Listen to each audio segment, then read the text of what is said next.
जय जगन्नाथ सांग मैंने मो मिनी ब्लॉग रे आपको स्वागत जनावि। आज मो वीडियो माध्यम कहबी आपको जे आम दुकान कौन कौन सब अच्छी कौन आम दुकान खोलीचु आम दुकान साइड कौन कौन सब अच्छी सब देखी। प्रथम तो मुझे आगे आम जो जिनस आम दुकान खोलीचु चा छोट चा स्टल आम प्रथम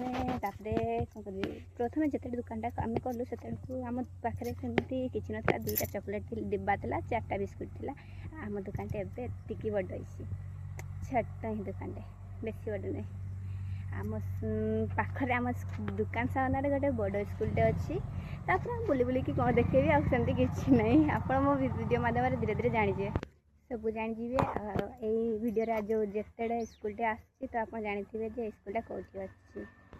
आप जिते भी कटक कि भुवनेश्वर जानतु तो यही बाटर ही जानतु निहाती यही बाटर आप जिते भी गले जे स्कूलटे पाइबे आ दुकान रोड साइड आम दुकान सीधा स्कूल सामने तो आज से वीडियो हो जय जगन्नाथ आप मो वीडियो सब था जड़ित हो रही था जदि भल लगा लाइक करूँ।